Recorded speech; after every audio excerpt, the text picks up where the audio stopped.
fiction, but Israel's deliberate intention. The express aim of its political class and popular culture is to keep it that way. So the question of who is deemed to be Jewish, by whom, and on what basis, is central to the nature of Israel's existence. Once again, it's an affair of state. And how that question is defined, in turn defines the state and its relationship to international Jewry.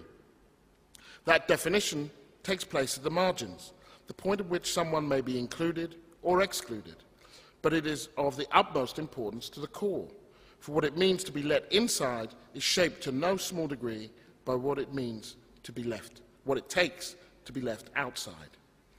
The truth is that relatively few Jews would have passed, in Israel, would have passed the test for observance set down by the rabbinate. In 2007, one poll showed that only 27% of Israeli Jews kept the Sabbath, while 53% said they don't keep it at all.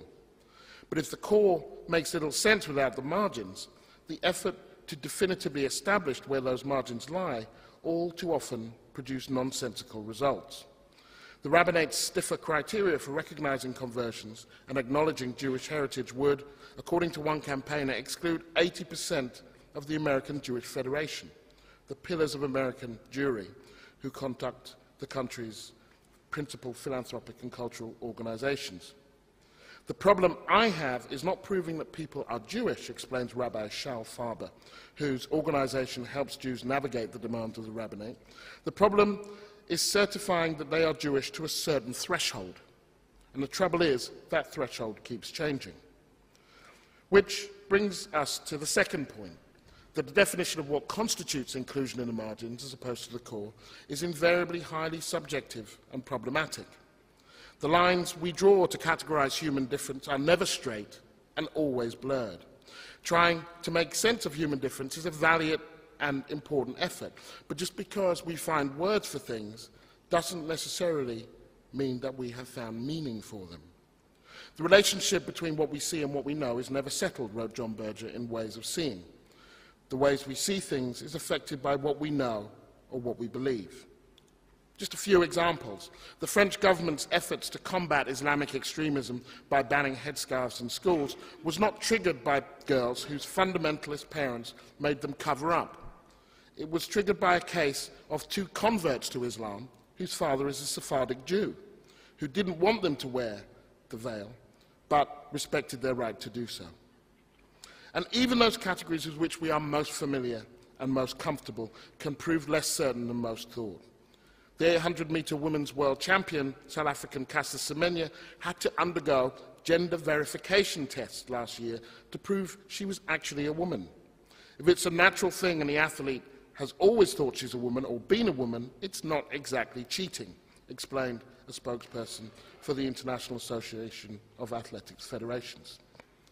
Take Barack Obama, the son of a black immigrant from Kenya and a white woman from Kansas, raised by white grandparents in Hawaii. He's commonly acknowledged to be the first African-American president. But is he? True, his father's from Africa, but he's Kenyan-American. African-American refers to the ethnicity of people who were taken from Africa as slaves. The reason they get a continent and everyone else gets a country, Italian-American, Japanese-American, Irish-American, is because African-Americans can't say with any certainty where their ancestors came from. During his 2004 Democratic Convention speech that launched him to prominence, Obama said his father came to America from Kenya, a magical place. Well, there were few African Americans in 1959 in America who would have described their life there as magical. But he's black, right? Well, it depends who you ask. A poll in 2008 showed that after being told Obama's race and nationality, more than 75% of whites and 61% of Latinos classified Obama as biracial, while 2/3 of African Americans regarded him as black. Most of us here, I would hope, understand that race has been constructed in a certain way that makes some descriptions more feasible than others. But just because a description is viable does not make it rational. And these differences matter. A few years ago, there was an intense debate over the fact that 2/3 of black students admitted to Harvard, some of whom were beneficiaries of affirmative action, were actually descendants of Caribbean or African immigrants, as opposed to African-American slaves. You need a philosophical discussion about what are the aims of affirmative action, said Harvard sociology professor Mary Waters. If it's about getting black faces at Harvard, then you're doing fine. If it's about making up for centuries of slavery in this country and its aftermath, then you're not doing so well. And if it's about having diversity that includes African Americans from the South or from inner city schools, then you're not doing well either.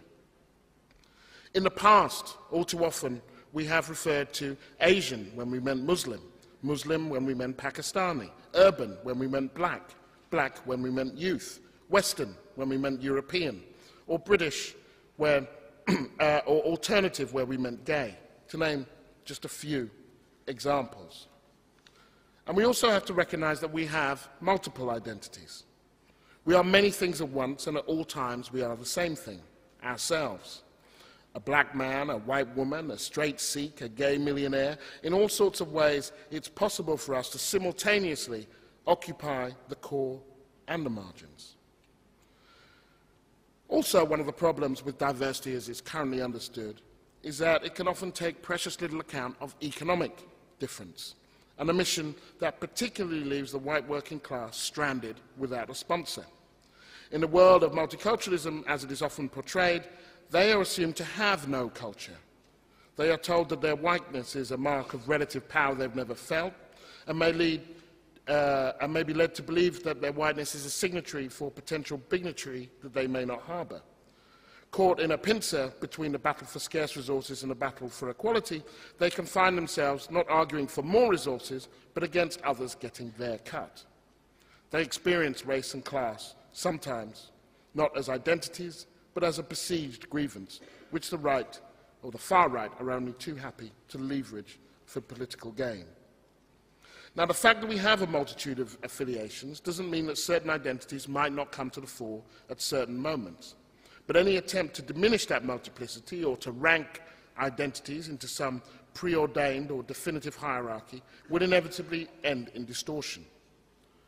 We are the sum of the things that we pretend to be, wrote the late American novelist Kurt Vonnegut. So we must be careful what we pretend to be. These complexities should neither paralyze nor petrify us, but simply make us aware that any attempt to categorize diversity of human experience is inevitably flawed, even when it's necessary. And two of the primary principles that may help us navigate this complexity, I think, are thus. First, everyone has the right to call themselves whatever they want. But second, with this right comes at least one responsibility, that if you want your identity to have a broader relevance beyond yourself, it must at least make sense.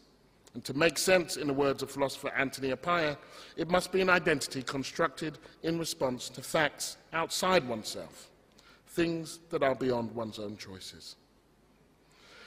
Far from being neutral, these facts outside ourselves are rooted in material conditions that confer power and privilege in relation to one another. Which brings us to the third point. The means by which things are categorized as core or marginal is shaped by who has the resources and capacity to frame that discussion, with all the limitations inherent. What masquerades as core is all too simply powerful.